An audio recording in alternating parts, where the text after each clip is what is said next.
Welcome to another edition of Life, Love, and Philosophy.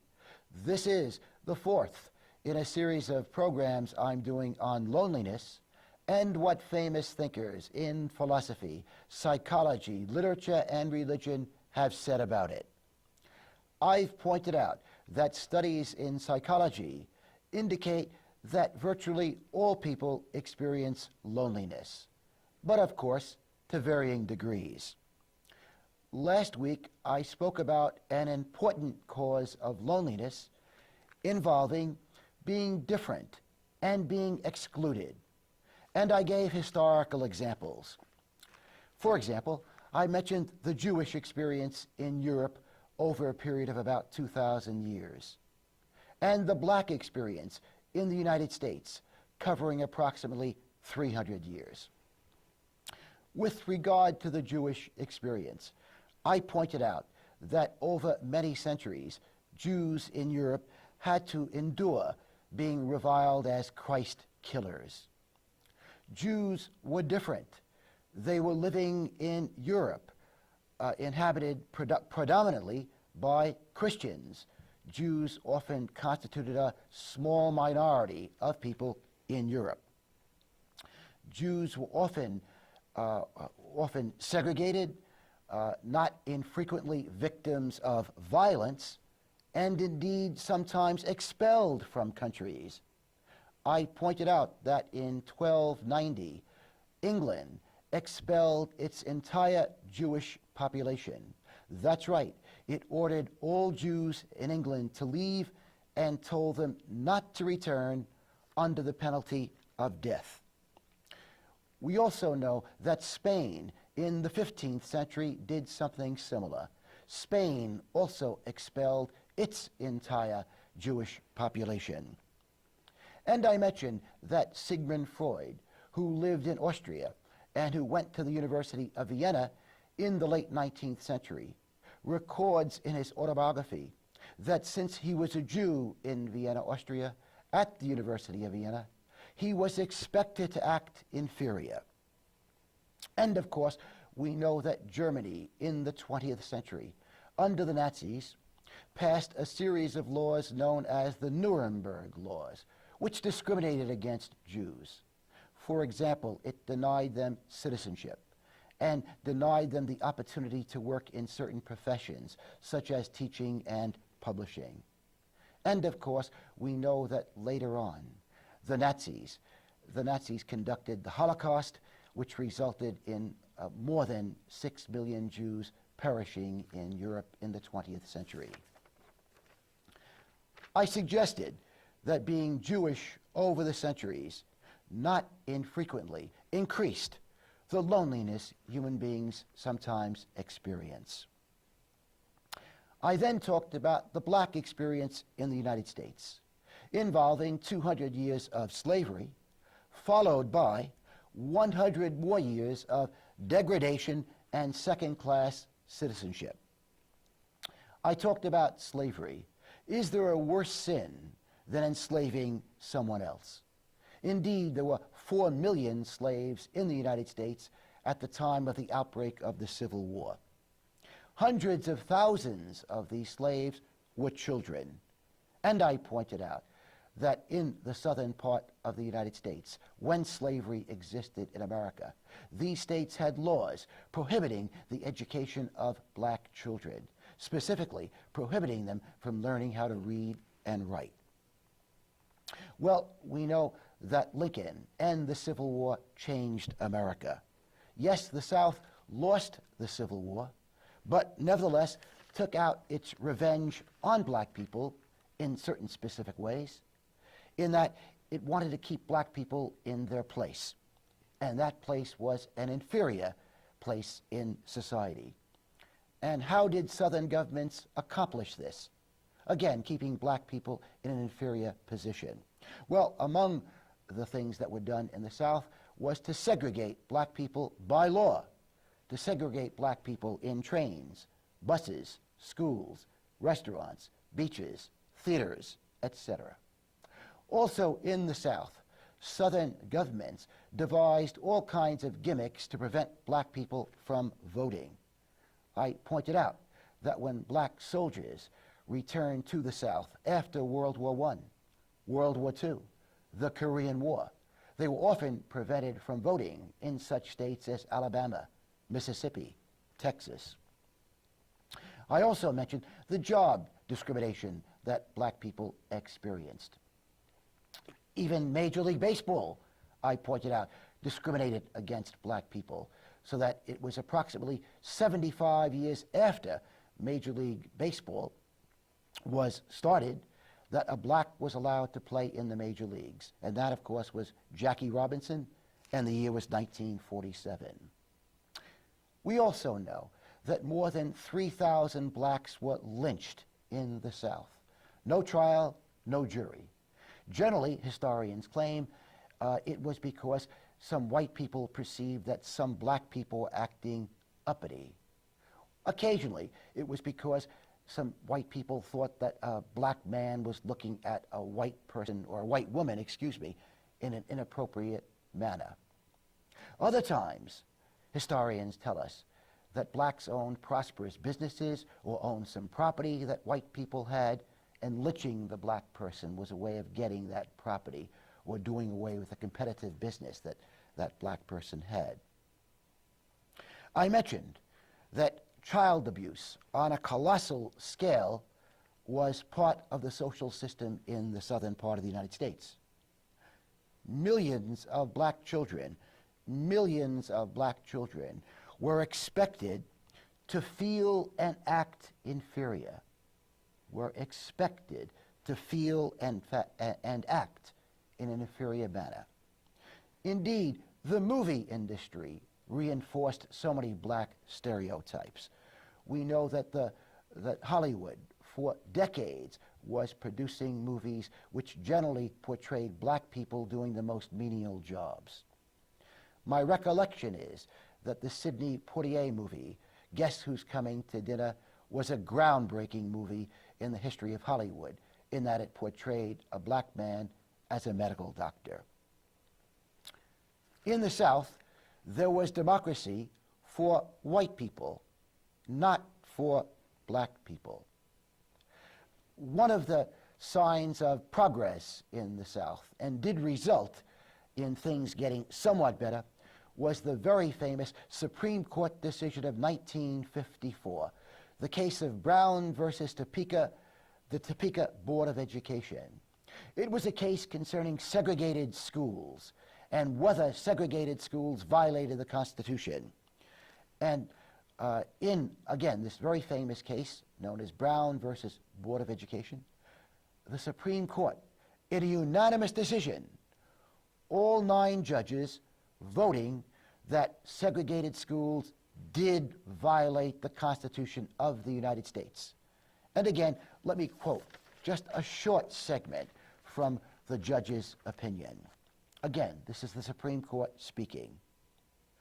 To separate black children from others of similar age and qualifications solely because of their race generates a feeling of inferiority as to their status in the community that may affect their minds and hearts in a way unlikely ever to be undone. We know that since 1954, there's been enormous progress in America. The Civil Rights Act of 1964 did away with segregation imposed by law in public places. And the Civil Rights Act of 1965 did much to guarantee black people the right to vote. And of course, today, there are black people in so many prominent places in American society. I suggested last week that being black in the United States for much of our history has not infrequently increased the loneliness human beings often feel. I've talked about the loneliness of the Jewish experience and the loneliness of the black experience. Today, I wish to focus on the loneliness of the homosexual experience in America. We know that homosexuals over the centuries in many parts of the world have been regarded as social outcasts. Indeed, homosexual sex has been illegal in many areas of the world, and indeed is still illegal in some areas of the world. Homosexuals have had to live in the closet, so to speak, in many parts of the world. And indeed, even today, homosexuals often have to live in the closet. I dare say that's a lonely experience. Also, homosexuals have been exposed to such hurtful names as queers and faggots. We know that some of the most intelligent, sensitive, talented, courageous people in history were either homosexual or bisexual. We also know that some of the most macho men in history have been homosexual or bisexual. For example, military leaders such as Alexander the Great and Julius Caesar. And in ancient Sparta, which was a very military society, historians tell us that homosexuality and bisexuality were not at all uncommon among the men, and that no stigma was attached, again, to homosexual behavior.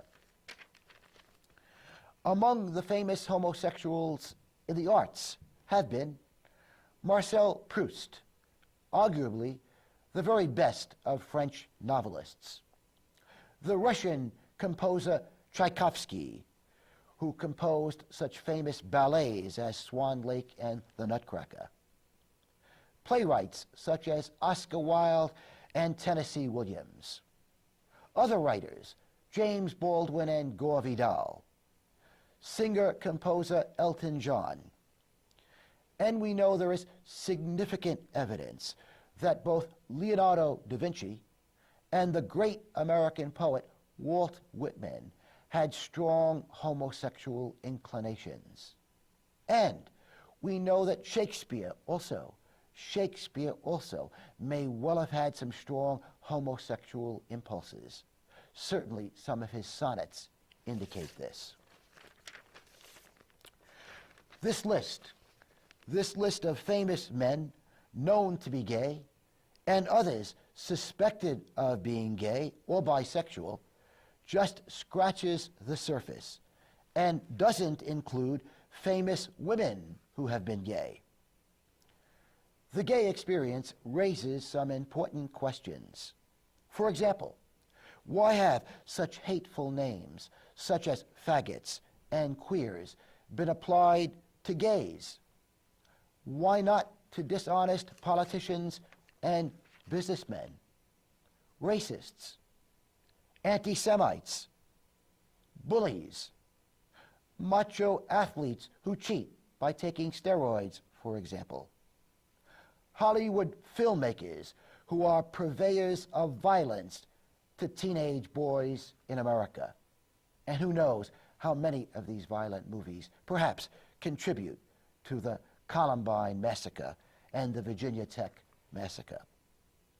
Why is it hurtful names such as, again, faggots and queers have not been applied to rap stars whose songs encourage disrespect for women, or college men who cheat on examinations and hand in term papers and book reports they themselves have not written, and also vicious gossips. And finally, all happiness stealers, all male happiness stealers. Again, the question, why such hurtful names apply to homosexuals, but not to other people who engage in some despicable behavior? By the way, just for the record, I don't condone the use of the words faggots and queers to describe any human being. An important question, can a gay man be more manly than a so-called straight man? Well, I think it depends on the standards of manliness one is using. If, for example, one's standard or standards of manliness are decency, kindness, justice, integrity, service to others, then I think it's obvious, yes, a homosexual man can be manly, indeed far more manly than a straight man, or some straight men. When you have your automobile serviced, which would you prefer, given the choice of two auto mechanics? A dishonest heterosexual mechanic or an honest homosexual mechanic? This is not to say, by the way, that there are not honest straight mechanics and dishonest gay mechanics. But again, I'm trying to stimulate your thinking. Which would matter more to you, the sexual orientation of the mechanic or his or her honesty and integrity? Is it possible that some homosexual men are more manly than some of our prominent politicians who walk with a swagger? It is interesting that over the centuries, many Jews who were tormented by Christians were actually more Christ-like in their behavior than many of their Christian tormentors. Likewise, I'm confident it's been true over the centuries that many blacks who were made to feel inferior were morally superior, and indeed superior in many other ways, to the white people who were tormenting them. And by the same token, I suspect that many gay men over the centuries have been far more manly than their persecutors. Another important question: have some of the clergy been at least partly responsible for the fact that it's been more dangerous to be a homosexual than a racist, a dishonest businessman or politician, a bully, an exploiter of people's labor? Have some of the clergy intentionally or unintentionally bullied homosexuals? Have they piled on, so to speak? For example, in a California diocese in recent years, a Catholic bishop forbade Christian burial to an openly gay man. Again, this bishop forbade Christian burial to an openly gay man. Would that bishop have denied Christian burial to a businessman convicted of some crime, or a politician convicted of some crime, or to a racist? Would this same bishop deny Christian burial to another bishop who had engaged in a cover-up of sexual abuse of 10 and 11-year-old children by his fellow clergymen? At the funeral of a well-known gay man who died of AIDS, a Christian group showed up with placards saying, "God hates fags. God hates fags." Would these same students display placards outside their school saying the following: "God hates students who cheat on tests and hand in book reports they haven't written. God hates students who bully other students. God hates students who have premarital sex. God hates boys who ridicule girls they don't find attractive.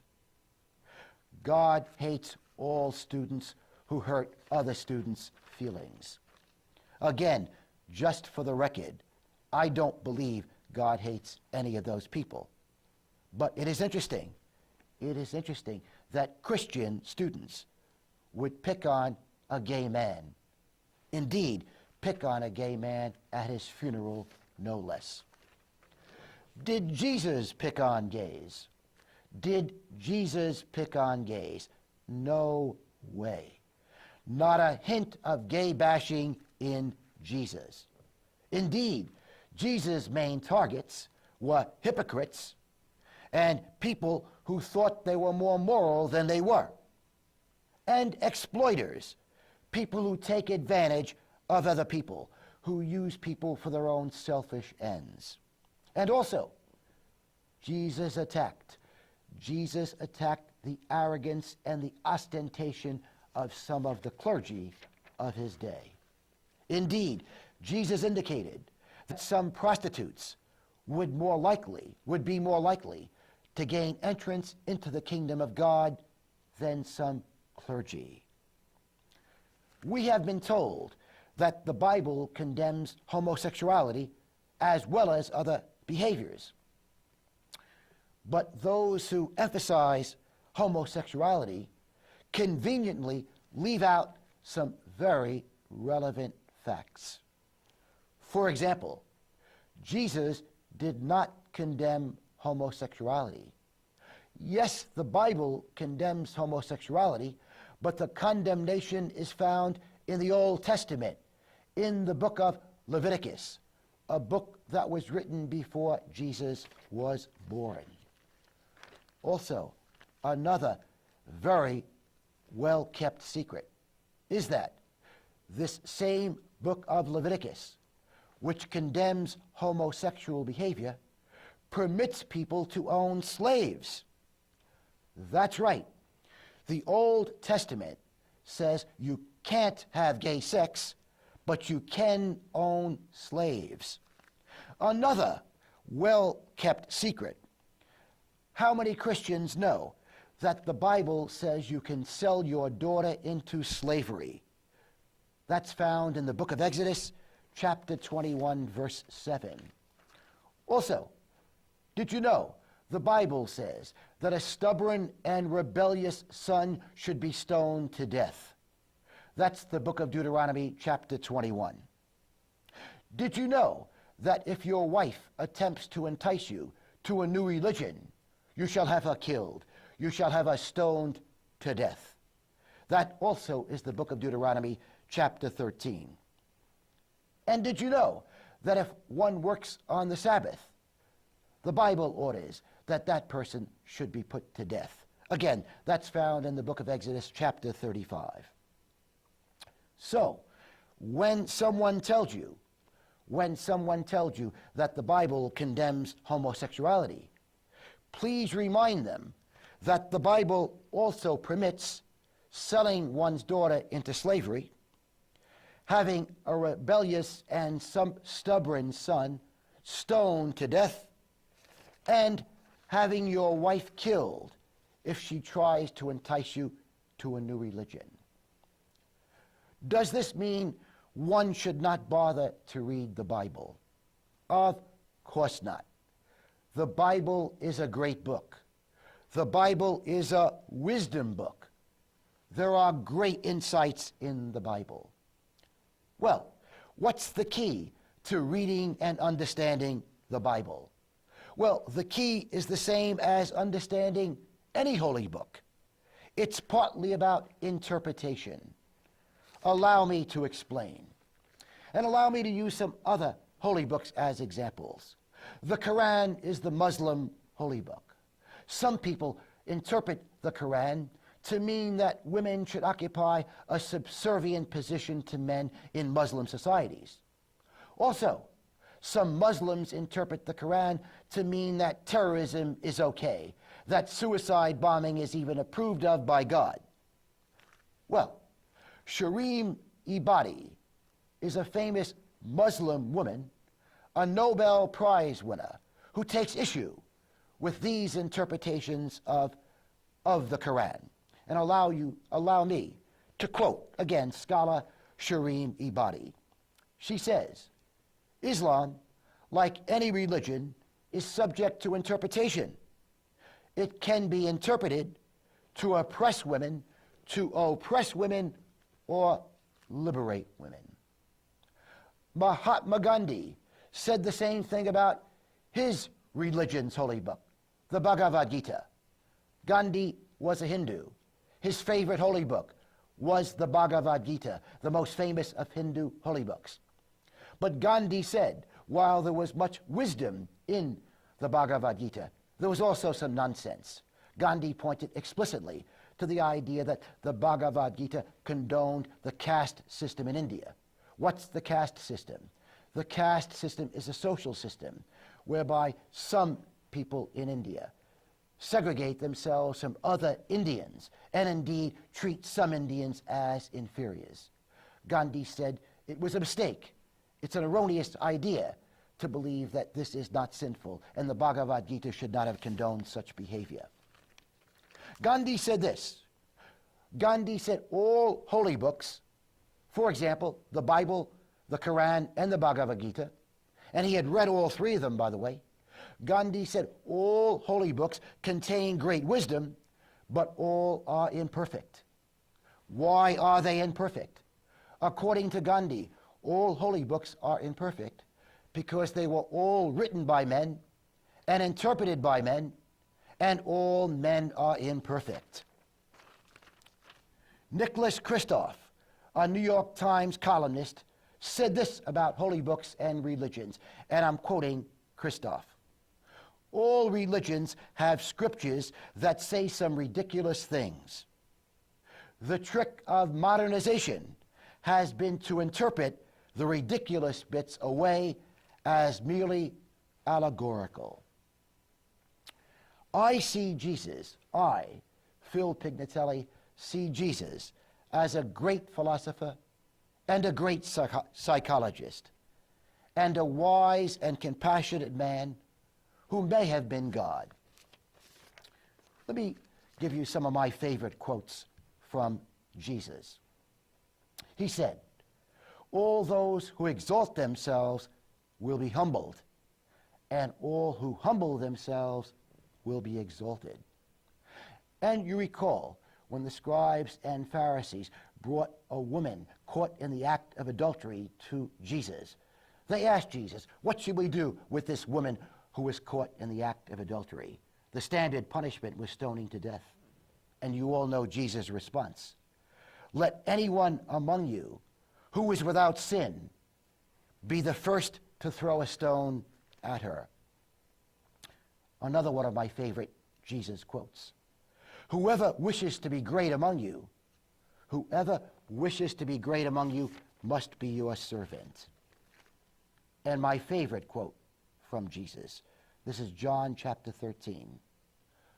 All will know that you are my followers by this sign alone, that you have love for one another. Finally, Henry David Thoreau reminds us that we are all artists. In Walden, he penned the following words: to affect the quality of the day, that is the highest of arts.